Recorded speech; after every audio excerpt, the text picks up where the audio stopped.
There's a disturbing trend of a lot of the things that I'm going to talk about in this video seeping into the normal game industry, but that's not what I want to talk about. I'm talking specifically about free-to-play games and how they make their money, okay? I'll rant about how a lot of AAA games are beginning to get more and more money-grabbing later, and why most of the arguments in favour for things that might try and alleviate this are kind of bullshit and won't work. But that's a story for another time in a completely different video. Welcome. Today we're going to be talking about the free-to-play market. And yeah, I do have Metal Fangs in. What are you going to do about it? The three main ways of monetizing a game that I usually see the most are advertisements, paying to win, or the sub-aspect of that, paying to progress, which is slightly better, and of course the third one being premium memberships. And I'll talk about these in detail, but they're the three main aspects that I want to talk about. Now, the first one, advertisements. I would make a sort of meta joke about the ads you're seeing here and here, but I am unable to monetize this channel at the time of recording, so this is just a bit of wasted time to sort of push the video length a bit further, but I shouldn't need to explain what advertisements are. Like, ads are just, ads, we're used to them. Maybe they'll be at the side of the screen while you're playing the game, or maybe they'll pop up when you die, or after a certain time limit, etc., etc. Or maybe you watch the entire ad for a reward. Like, these are pretty harmless. They're annoying, but they're pretty harmless. They're the flat earthers of free-to-play monetization. And they also give us an incentive to pay for the third one, which I will get to after the second, because that's how numbers work. Number 2, pay to win. Now, this term gets thrown around quite a lot, but I'm going to make the argument that it is not always as bad as everyone makes it out to be. Granted, I am using the term pay to win in a very, very loose way. Oh look, there's this super OP character you can buy for only $1.99. That's pay to win. Oh no, you ran out of lives! Buy 5 more for 99 cents. That's pay to win. Now, they're the only two I can think of right now, so sorry for sort of breaking the taboo of not giving you a list of 3. Yes, I know it's a narrative writing device, but I haven't written anything, like, physically since I made this here. Which, gonna be deleting my main channel soon anyway, so may as well. There we go. Now it's just the one for this channel, because this channel is where all of the content will be from now on. Hey look, it's me. Actually, let me show you something. See, look at that. That's scary. It's not that scary, but... Whoa. Zoom. I'm, easily entertained. I apologize. Back to the video. Pay to win, in its purest, most benevolent form, isn't really pay to win. It's more pay to advance, if that makes sense. Like, think of, build a city games, or build a village, build a monster lair or something. It's always either wait 12 hours for this building to be finished, or speed up the production by buying a speed up or token potion or whatever for 50 gems or whatever, and 50 gems would be like 20 cents. I don't particularly like this method of monetization. I honestly despise it. I think it's something that we should be steering away from as an industry if we want the free-to-play market to survive. Like, if we want to have good games that can survive for a while, like, instead of just the same bullshit over and over again, like Candy Crush, and Candy Crush Clone 620, and then Candy Crush Christmas version or whatever. It's not good. It's not really sustainable. Like, yes, it is very profitable in the short term, and they make the vast majority of their money from a tiny fraction of players. So imagine what you could do if twice, 10 times as many people paid half as much. It's very inefficient. Like, you shouldn't rely on 1-2% of the market to actually pay for most of the game, like, to be the source of most of your income. It should be the other way around. Like, you should rely on the entire market spending a little to be sustainable. Relying on bored middle-aged mothers who are spending all of the good girl tokens that their husband gives them on Candy Crush, like, that's not sustainable. Candy Crush makes a lot of money, sure, but that's just the top. Like, everything underneath it, all of the smaller games are making nowhere near as much. Look at Fortnite. Fortnite is also the top, but bear with me. Follows a similar sales model, but only it does the opposite. It doesn't rely on a handful of players spending exorbitant amounts of money. Like, everything is so cheap and fun to look at, fun to use, that a lot of players will actually pay. An article released by gamesindustry.biz in... Actually, let me check.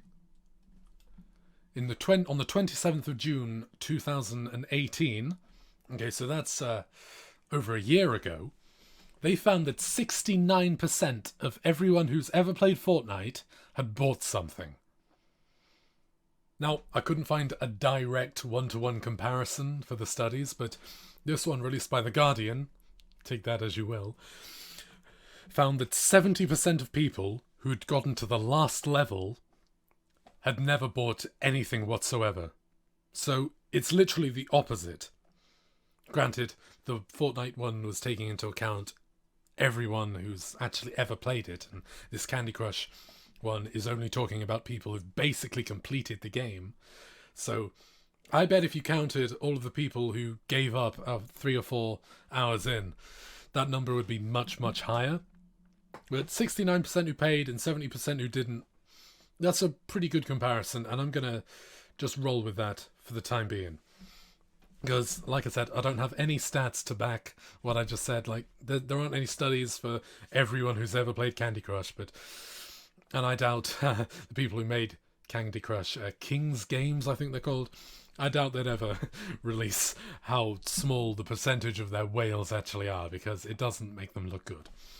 But yeah, see, it's just polar opposites. Which one do you think will still exist in 5 years? I have a pretty good guess.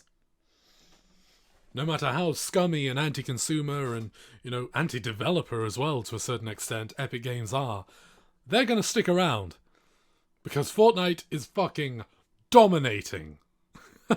Because it has a really good business model.